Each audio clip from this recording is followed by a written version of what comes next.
Salam Bapak Ibu pengajar hebat dan juga para pelajar hebat dimanapun kalian berada.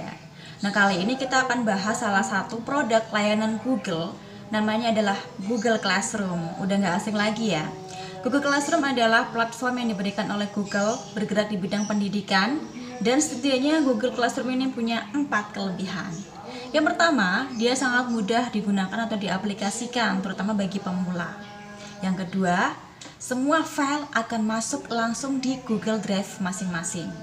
Dan yang ketiga, dia punya kelebihan dalam pengelolaan tugas yang baik. Dan yang keempat, kelebihannya gratis, tidak berbayar. Terutama bagi Anda yang sudah punya akun belajar.id, sangat direkomendasikan untuk menggunakan Google Classroom ini. Dan pada video kali ini akan dibahas tutorial mengenai cara pengelolaan tugas menggunakan Google Classroom. Baik, Bapak Ibu, langkah pertama yang dilakukan adalah membuka web browsernya masing-masing. Bisa menggunakan Chrome atau Microsoft Edge. Kita pilih akun mana yang kita pakai ya. Nah, kemudian di sini tanda kotak ini diklik, aplikasi Google, kita cari Google Classroom. Nah, ini ya. Silakan Bapak Ibu pilih kelas mana yang mau Bapak Ibu kasih tugas. Di sini saya pilih misalnya aja kelas 10 MIPA. Nah, tab forum ini untuk memberikan pengumuman nih Bapak Ibu. Kemudian tab tugas kelas buat ngasih tugas. Ini isinya anggotanya siapa aja dan ini berisikan nilai-nilai dari para siswa. Karena saya mau kasih tugas, jadi kita pilih tugas kelas. Kemudian dipilih buat di sini ya. Buat dipilih aja tugas. Nah, silakan dikasih nama, judul, misalnya judulnya apa ya? Karena ini tugas coba-coba dikasih nama aja, tugas coba-coba. Petunjuk, silakan dikasih deskripsi sejelas mungkin kepada peserta didik. Misalnya aja silakan baca materi berikut. Kemudian kerjakan tugasnya dan kumpulkan lewat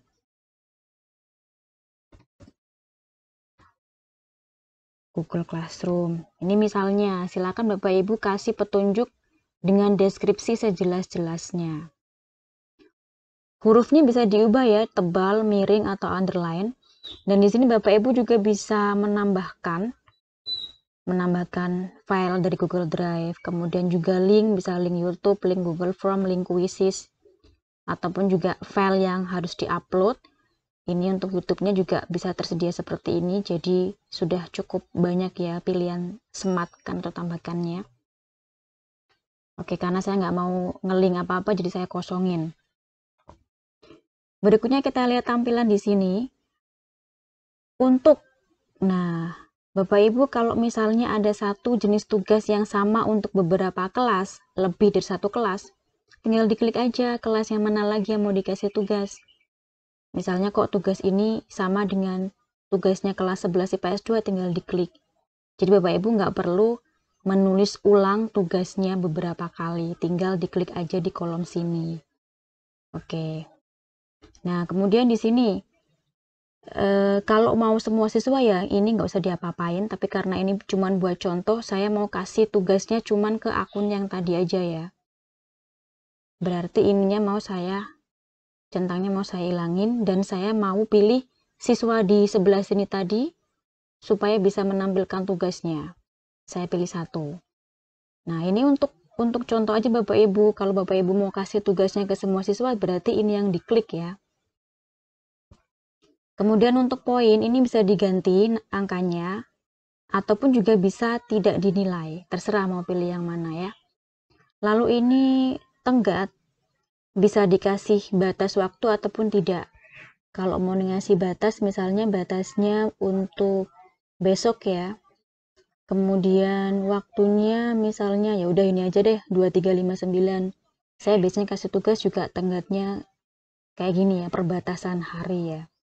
Nah, topik, saran saya silakan topik ini dibuat, karena nanti untuk topik yang sama kan bisa ada lebih dari satu tugas. Misalnya mengenai topik ekosistem, mungkin Bapak Ibu mempunyai 5 sub materi, berarti ada 5 tugas. Nah, nanti 5 tugas itu akan masuk di topik yang sama. Ini kita kasih topik judulnya percobaan misalnya ya. Lalu di bagian rubrik ini silakan Bapak Ibu isi kalau misalnya Bapak Ibu merasa perlu memberitahukan rubrik penilaian apa saja supaya peserta didik itu mengetahui gimana caranya biar mereka mendapat nilai yang bagus. Jadi ini juga optional ya, bisa diisi bisa enggak. Silakan bisa buat rubrik atau import dari spreadsheet. Silahkan ya. Karena ini nggak dinilai, saya nggak kasih rubrik juga. Nah, kalau udah ready, tinggal diklik, jangan lupa ya, diklik tugaskan. Nah, kalau sudah warnanya biru seperti ini berarti sudah ready. Sekarang kita cek tampilannya di akun siswa. Ini akun siswanya tadi ya, sudah saya siapkan. Kelasnya itu kelas 10 MIPA. Kita cek di sini di tugas kelas. Nah, kita perbarui ya. Kita klik aja OK. Nah, sudah muncul. Tadi kan kita kasih nama tugas coba-coba di topik percobaan. Nah, di sini ya, kita klik aja.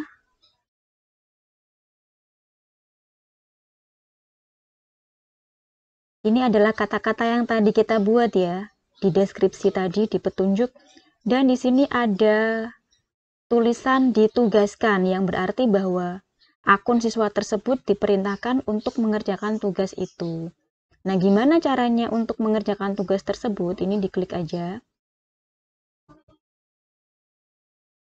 Ini bisa di-close aja karena ini cuma sekedar informasi ya.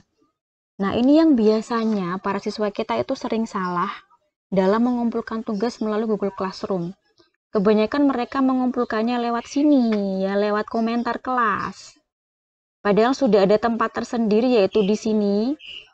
Di kotak sini adalah tempat untuk menyematkan tugas ya. Jadi bukan di komentar tapi ada di sini.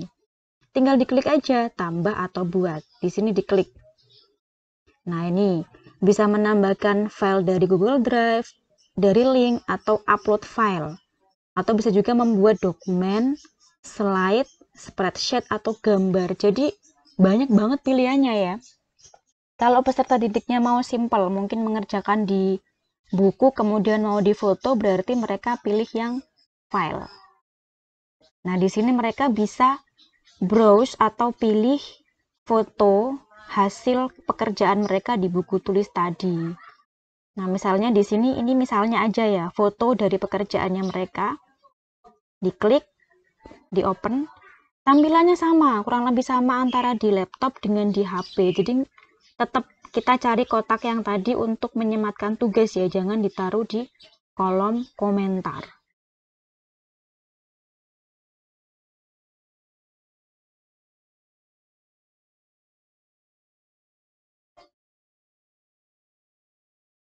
Nah, sudah. Jangan lupa diklik serahkan, karena kalau nggak diklik serahkan, maka tugas itu juga nggak akan dilihat oleh pengajar. Diklik. Nah, satu lampiran untuk tugas coba-coba akan dikirim, diklik serahkan. Kalau mau batal, ya diklik batal aja. Nah, sekarang tandanya udah berubah dari ditugaskan menjadi diserahkan. Nah, kalau sudah seperti ini artinya peserta didik sudah menyerahkan tugasnya dan ganti kita yang bertugas untuk mengoreksi atau memberikan nilai. Kita lihat tampilannya di sini ya, di akunnya guru. Kita klik ya. Kalau tadi tampilannya diberikan 1, diserahkan 0, sekarang tampilannya berbalik, diserahkan 1, diberikan 0. Ini maksudnya adalah siswa yang menyerahkan ada 1, dan tugas yang diberikan sudah tidak ada, karena tugasnya sudah diserahkan kepada kita. Kalau kita mau lihat, tinggal diklik aja. Nah, ini ya. Tugas sudah diserahkan kepada kita, dan kita sekarang tugasnya tinggal ngoreksi ya. Bisa diklik di sini kalau mau melihat foto hasil jepretannya anak-anak mengenai tugas tersebut. Nah, karena tadi kan tidak ada kata-kata nilai, maka di sini nggak ada kolom nilai. Tapi kalau tadi Bapak Ibu milih ada nilainya, maka ada di sini kolom untuk nilai ya. Jadi Bapak Ibu bisa memberikan nilai 70, 90, atau 100. Nah, sebagai bukti bahwa tugas dari peserta itu sudah kita koreksi, maka kita klik di sini kembalikan. Nah, ini ya. Nah, kalau misalnya Bapak Ibu pengen memberikan komentar, kalau saya biasanya itu masing-masing tugas kan unik. Jadi saya mau kasih komentar. Sudah bagus, Nak, gitu ya.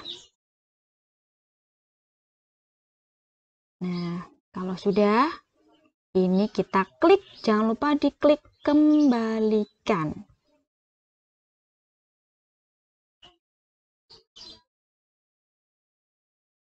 Oke, ini sudah dikembalikan ya. Kita sekarang kembali ke, nah ini sudah ya. Kita kembali ke sini lagi. Nah, tandanya berubah menjadi centang itu artinya kita sudah mengembalikan tugas tersebut kepada siswa yang bersangkutan. Jadi, ada 3 istilah yang perlu kita pahami dalam Google Classroom ini. Pertama itu diberikan atau ditugaskan. Kalau ditugaskan itu berarti tugas tersebut diberikan kepada siswa. Kemudian yang kedua adalah diserahkan. Diserahkan itu artinya tugas tersebut diserahkan dari siswa kepada Bapak Ibu pengajar.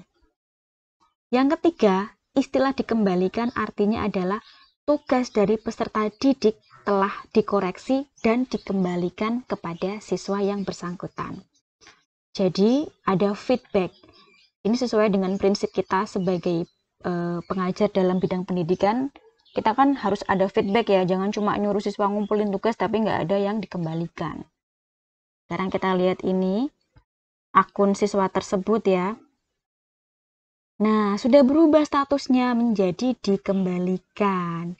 Dan ternyata dia mendapatkan komentar yaitu sudah bagus, Nak. Nah, saran saya, silakan memberikan komentar yang unik pada masing-masing tugas sehingga mereka akan semangat untuk mengerjakan tugas kita melalui Google Classroom. Oke, that's enough ya.